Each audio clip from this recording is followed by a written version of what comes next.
সকল প্রিয় ছাত্রছাত্রীরা এডুইন্সের আরো একটি নতুন ভিডিওতে তোমাদের স্বাগতম।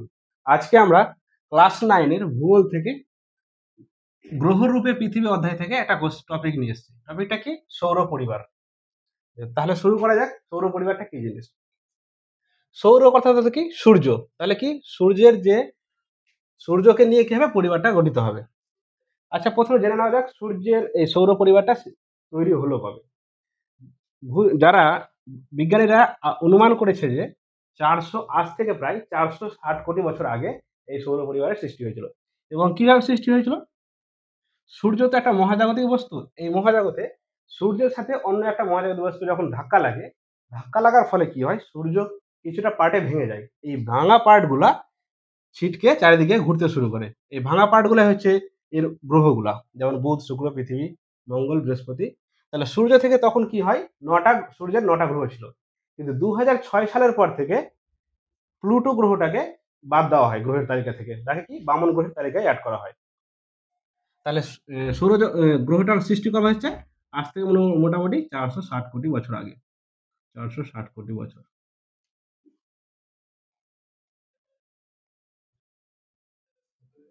আচ্ছা, তাহলে সূর্যের গ্রহ কটা? সূর্যের গ্রহ ছিল 9টা, এখন হচ্ছে 8টা গ্রহ। কি কি? বুধ, শুক্র, পৃথিবী, মঙ্গল, বৃহস্পতি, শনি, ইউরেনাস আর নেপচুন। প্লুটো ছিল, প্লুটোকে এখন বামন গ্রহ হিসেবে দেখা হয়। আচ্ছা, এবার গ্রহগুলোকে দেখে নেওয়া যাক। বুধের সম্বন্ধে কি? এই গ্রহগুলা কি হয়? যখন ছিটকে যায় সূর্য থেকে, ছিটকে যাওয়ার পরে কি হয়? প্রত্যেকটা গ্রহ নির্দিষ্ট কক্ষপথে সূর্যের চারিদিকে ঘুরতে শুরু করে। অর্থাৎ এটা সূর্য, এই গ্রহগুলা কি করছে? কক্ষপথে। এটা যদি সূর্য হয়, এর চারিদিকে কি হয়? গ্রহগুলা কক্ষপথে ঘুরতে শুরু করে। এটা যদি বুধ হয়, তাহলে বুধ এই গ্রহ এই কক্ষপথ বরাবর ঘুরবে। শুক্র এই কক্ষপথ বরাবর। তাহলে প্রত্যেকটা গ্রহ কি এই কক্ষপথ বরাবর ঘুরতে থাকে। এটা তাহলে কি? আর সবচেয়ে কাছের গ্রহ কি? তাহলে বুধ। আর সবচেয়ে দূরের গ্রহ কি? নেপচুন। তাহলে বুধ কি? সবচেয়ে ছোট গ্রহ। আয়তনের দিক দিয়ে 8টা গ্রহের মধ্যে সবচেয়ে ছোট গ্রহ হচ্ছে কি? বুধ। এবং সূর্য থেকে এই বুধের দূরত্ব কত? প্রায় 5,77,00,000। অর্থাৎ কি? 5.77 কোটি। তাহলে কি? 5,77,00,000।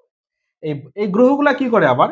সূর্যের চারিদিকে ঘোরার সাথে সাথে কি করে? নিজেদের রাউন্ডে ঘুরতে থাকে। অর্থাৎ নিজেরাই ঘুরতে থাকে। নিজেরা ঘুরতে এবং সূর্যকেও প্রদক্ষিণ করে।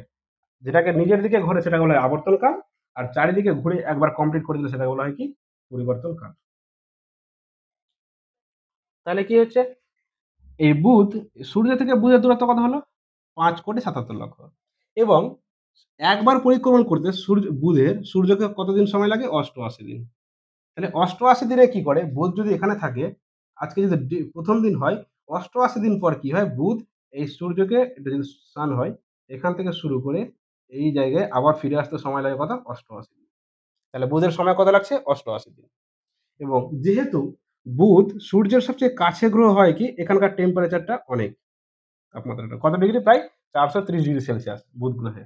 এখানটা প্রাণের অস্তিত্ব নেই যেহেতু এত টেম্পারেচার। তাহলে কি? এখানে কোনো প্রাণের অস্তিত্ব নেই বুধের।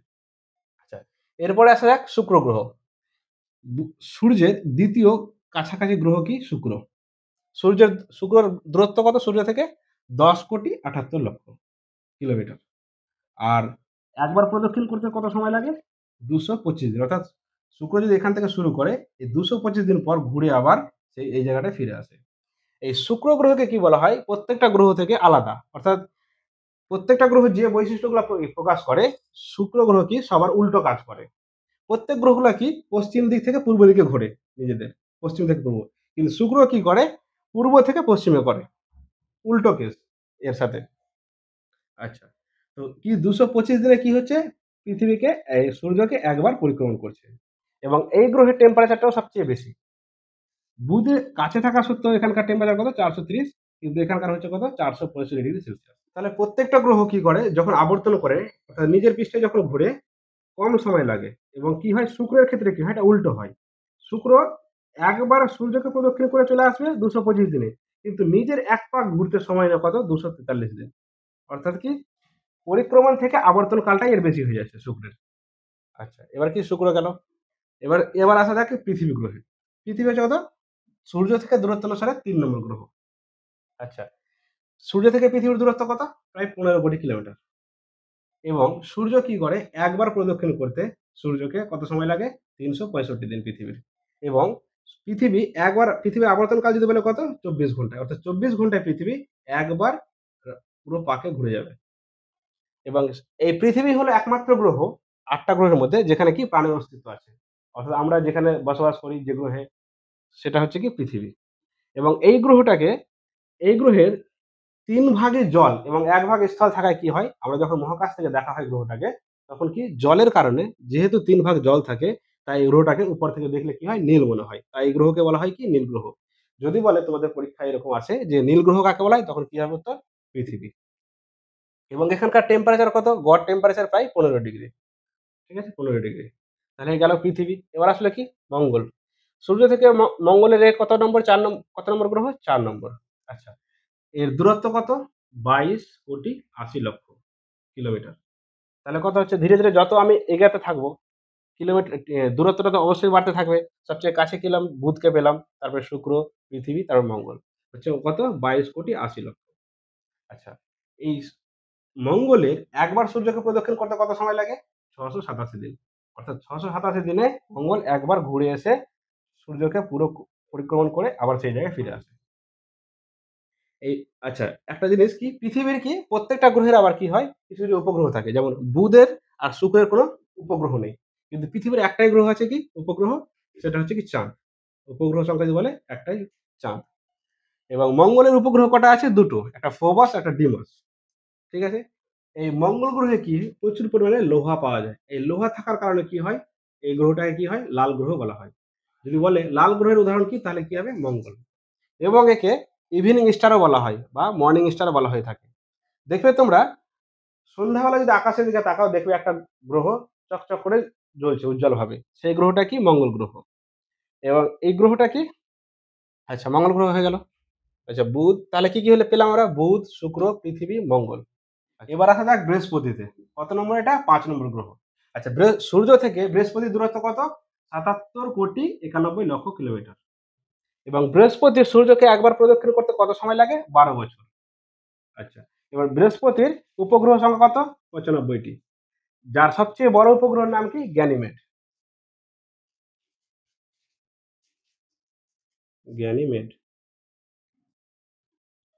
এবং এখানকার টেম্পারেচার কত? বৃহস্পতির ১৫০ ডিগ্রি প্রায়। যেহেতু সূর্য থেকে ধীরে, ধীরে অনেকটা দূরে চলে যাচ্ছে বলে কি টেম্পারেচারটা কমতে থাকছে। তার আমরা কি দেখেছিলাম? বুধের ক্ষেত্রে ৪৩০ ডিগ্রি সেলসিয়াস, শুক্রের ক্ষেত্রে ৪৬৫ ডিগ্রি। তাহলে ধীরে, ধীরে যত দূরে যাবো টেম্পারেচারটা কমতে থাকবে। তাহলে এখানে কত হচ্ছে? ১৫০ ডিগ্রি টেম্পারেচার। এরপরে আসা যাক শনি। আচ্ছা, এই যে ৮ টা গ্রহ আছে, ৮ টার মধ্যে কি হয়? এই যেহেতু ৪ টা গ্রহ সূর্য থেকে কাছের গ্রহ, তাই এদেরকে বলা হয় কি? অন্তর্গ্রহ। অর্থাৎ ভেতরের দিকে আসে বলে তাহলে কি বলা হয়? অন্তর্গ্রহ। আর এই ৪ টা গ্রহ একটু বাইরের দিকে আসে বলা হয় তাই কি? বহির্গ্রহ। এটা হলো কি? অন্তর্গ্রহ। যদি বলো অন্তর্গ্রহ কি, কি? তাহলে কি হবে? বুধ, শুক্র, পৃথিবী, মঙ্গল। আর বহির্গ্রহ কি, কি? বৃহস্পতি, শনি, ইউরেনাস আর নেপচুন।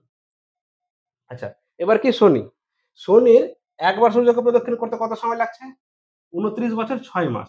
অর্থাৎ পৃথিবী কততে আসলো? ৩৬৫ দিনে ১ পাক ঘুরে ঘুরে চলে আসছে।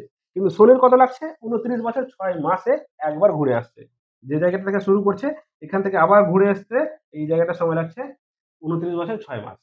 এবং সূর্য থেকে শনির দূরত্ব কত? ১৪২,৬০,০০,০০০ কিলোমিটার। আচ্ছা, এই শনির উপগ্রহ সংখ্যা কত? ১৪৬ টা। এবং এর একটা গ্রহ আছে কি? টাইটান। যেটা তোমাদের পরীক্ষায় যদি কোয়েশ্চেন পড়ে যে টাইটান কার উপগ্রহ? তখন কি হবে? শনি। মেইনলি এটা দিয়ে, এই টাইটান গ্রহটা দিয়েই থাকে। আর কোন উপগ্রহের কথা জিজ্ঞেস করে না। এবং শনি গ্রহের টেম্পারেচারটা কি? খুবই কম এখানে। কত? এখানে হচ্ছে -১৮৪ ডিগ্রি সেলসিয়াস। এতটা টেম্পারেচার কম এখানে যে প্রাণের অস্তিত্ব তো নেই। প্রাণের অস্তিত্ব শুধুমাত্র আমরা কোথায় পাই? পৃথিবীতে। এবং মঙ্গলের ক্ষেত্রে এখন বিজ্ঞানীরা কি করছে? দেখছে, গবেষণা করে চালিয়ে দেখছে যে এখানে কিছু, কিছু জিনিস পাওয়া যাচ্ছে যে প্রাণের অস্তিত্ব হতে পারে। এই শনি গ্রহটা কি? সবার থেকে একটু আলাদা। এর কি হচ্ছে? কোন গ্রহের বলয় নেই। কিন্তু শনি গ্রহের ৭ টা বলয় থাকে। এই যে আকৃতিটা এরকম থাকে। এরকম কি ৭ টা বলয় থাকে শনি গ্রহের। তাহলে শনি হলো এবার। এরপরে কি আছে? আমরা ইউরেনাসকে দেখে নিচ্ছি। সূর্য থেকে ইউরেনাসের দূরত্ব কত? ২৮৭,৭০,০০,০০০ কিলোমিটার। এত কিমি। এবং ইউরেনাস সূর্যকে একবার প্রদক্ষিণ করে আসতে সময় কত লাগে? ৮৪ বছর। কতটা বেশি? ৮৪ বছর। এবং ইউরেনাসের উপগ্রহ সংখ্যা কত? ২৭ টা। আর ইউরেনাসকে কি গ্রহ বলে ডাকা হয়? সবুজ গ্রহ। এটা খুব একটা ইম্পর্টেন্ট কোশ্চেন যে সবুজ গ্রহ কাকে বলা হয়? যদি আসে তাহলে উত্তর হবে কি ইউরেনাস। তাহলে আমরা কি পেলাম? ইউরেনাসকে বলছে সবুজ গ্রহ, পৃথিবীকে বলা হচ্ছে নীল গ্রহ, আর একটা কি পেয়েছিলাম? মঙ্গলকে বলা হচ্ছে লাল গ্রহ। এই ৩ টে ফিচার্স আমরা দেখতে পাচ্ছি এখান থেকে। আচ্ছা, এরপরে আসা যাক কি? নেপচুন। সূর্যের ৮ নম্বর গ্রহ কি? নেপচুন। নেপচুন হচ্ছে কি সূর্য থেকে সবচেয়ে দূরের গ্রহ। যার দূরত্ব কত? ৪৪৯,৩০,০০,০০০ কিলোমিটার। আচ্ছা। এবার কি? নেপচুনের সূর্যকে একবার প্রদক্ষিণ করতে সময় কত লাগে? ১৬৪ বছর ৯ মাস প্রায়। সবথেকে এর ডবল প্রায়। ১৬৪ বছর ৯ মাস। এবং উপগ্রহ সংখ্যা কত? ১৪। এবং এই গ্রহ কি হচ্ছে? কি গ্যাস থাকে? মিথেন থাকে, হিলিয়াম থাকে। তাই কি হয়? এই গ্রহটা দেখতে কি হচ্ছে? একেও নীল গ্রহের মতো দেখতে হয় নেপচুনকে। এবং বৃহস্পতি গ্রহে কি আমরা গ্যাস পেয়ে থাকি? হিলিয়াম, হাইড্রোজেন এগুলো পেয়ে থাকি। হিলিয়াম, হাইড্রোজেন গ্যাস পেয়ে থাকি। তাহলে এই হলো আমাদের ৮ টা গ্রহ। একবার জিস্ট দেখে নিই। কি বলছে? বুধ, কি পেলাম গ্রহ? বুধ, শুক্র, পৃথিবী, মঙ্গল, বৃহস্পতি, শনি, ইউরেনাস, নেপচুন। তাহলে বুধের কতদিন লাগছে পরিক্রমা করতে? ৮৮ দিন। শুক্রের কত লাগছে? ২২৫ দিন। পৃথিবী লাগছে ৩৬৫ দিন। মঙ্গলের কত লাগছে? ৬৮৭ দিন। বৃহস্পতির কত লাগছে? ১২ বছর। শনির কত লাগছে? ২৯ বছর ৬ মাস। ইউরেনাসের ৮৪ বছর। আর নেপচুনের আছে ১৬৪ বছর ৯ মাস। তাহলে এই হলো আমাদের কি? সৌর পরিবার ৮ টা গ্রহ নিয়ে। তাছাড়া আর কি থাকে? উপগ্রহ থাকে, গ্রহাণুপুঞ্জ থাকে। এইসব নিয়ে কি সৌর পরিবার গঠিত। আজকের ভিডিওটি এই পর্যন্তই। ভিডিওটা কেমন লাগলো তোমরা অবশ্যই জানাবে এবং এই অধ্যায় থেকে যদি আরো তোমাদের কোনো প্রশ্ন থাকে তাহলে কমেন্ট করবে, আমরা সেটা আলোচনা নিয়ে আসবো। এবং আরো এরকম শিক্ষামূলক ভিডিও পেতে আমাদের ইউটিউব চ্যানেল এডুইন্সকে সাবস্ক্রাইব করবে আর এডুইন্স ফেসবুক পেজটিকেও ফলো, লাইক ও শেয়ার করবে। Thank you.